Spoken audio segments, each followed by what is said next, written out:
ธีประดับเลียนกาละนึก70 ปีภาคประสูติปฏิบัติลาว22มีนา1955 22มีนา2025และวันสร้างตั้งคณะจัดตั้งศูนย์กลางภาค25มีนา1955 25มีนา2025ได้จัดขึ้นในตอนบ่ายของวันที่23พฤษภาคม2025นี้ที่ห้องประชุมของหอว่าการแขวงโดยการเข้าร่วมของสหายทองศรีเสาสุริภูมิรองเลขาพรรคแขวงหัวหน้าคณะสมาชิกสภาแห่งชาติประจำแขวงพงศลีประธานสภาประชุมแขวง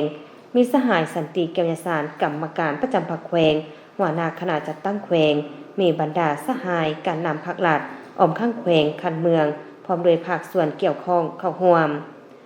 ในพิธีสหายบุญพรวิรเกียรติของหัวหน้าคณะจัดตั้งแขวงได้ผ่านมติตกลงคณะเลขาธิการศูนย์กลางภาคเลขที่407ทับคลสพลงวันที่14มีนาคม2025โดยตกลงประดับเลียนการะลึก70 ปี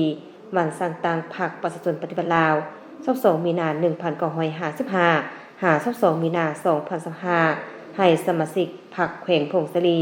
ที่มีผลงานและคุณงามความดีในภารกิจปกปักรักษาและสร้างสรรค์พัฒนาประเทศชาติตลอดระยะผ่านมาจำนวน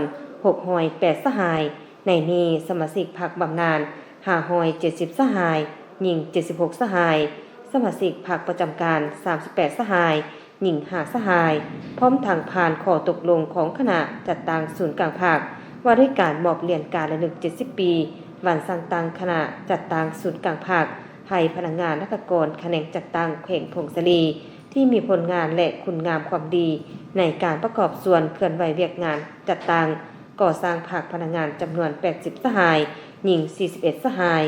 ให้เกียรติประดับเหรียญการะลึก70 ปีวันสร้างตั้งคณะจัดตั้งศูนย์กลางภาคและมอบเหรียญการะลึก70 ปีภาคประชาชนปฏิบัติลาวโดยแม่นสหายทองศรีเสาสุริภูมิรองเลขาพรรคแขวงหัวหน้าคณะสมาชิกสภาแห่งชาติประจำแขวงพงศลีประธานสภาประชาชนแขวงและขึ้นรับโดยพนักงานนักกรแขนงจัดตั้งทั่วแขวงพงศลีและต่างหน้าการนำเมืองขึ้นรับโดยแม่นรองเลขาพรรคเมือง7เมืองทั่วแขวงตามลำดับโอกาสนี้สหายทองศรีเสาสุริภูมิประธานสภาประชาชนแขวงได้มีคำเห็นเน้นให้ทุกภาคส่วนที่เข้าร่วมจงสืบต่อปรับปรุงระบบการเมืองประชาธิปไตยประชาชนอยู่ภายในแขวงที่พรรคเป็นแกนนำให้มีความเข้มแข็งไปเคียงคู่กับการเสริมขยายสิทธิเป็นเจ้าของประชาชนอย่างแข็งแรง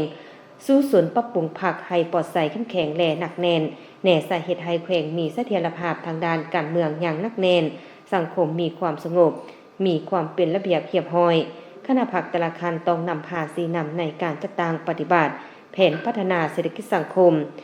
ให้บรรลุผลสำเร็จเพิ่มทวีการผัวพันร่วมมือกับสากลกับ2ประเทศเพื่อนมิตรยุทธศาสตร์ของแขวงเซนสสเวียดนามสพจีนโดยที่พันกับการดึงดูดการลงทุนของภาคเอกชนต่างประเทศเพื่อญาติแยงทางด้านทุนหอนเทคนิคและด้านการตลาดเพื่อประกอบส่วนสำคัญเข้าในการพัฒนาเศรษฐกิจสังคมของแขวงโดยนโยบายส่งเสริมการลงทุนที่สมเหตุสมผล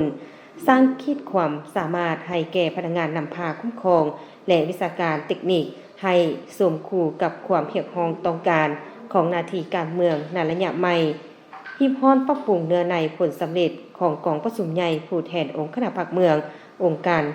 จัดตั้งผันขยายให้แก่พนักงานราชการและประชาชนบรรดาเผ่าให้ผู้เข้าใจอย่างทั่วถึงพร้อมทั้งนำพาสีนำและจัดตั้งปฏิบัติเข้าสู่ล่วงเลิกโดยเน้นใส่นำพาเฮ็ดตัวจริงเฮ็ดให้การกำหนดแนวทางพัฒนาแต่ละด้านให้ได้รับผลสำเร็จเป็นน่าพึงพอใจเฮ็ดให้ชีวิตการเป็นอยู่ของประชาชนบรรดาเผ่าเห็นได้มีการหันเปลี่ยนที่ต่างหน้า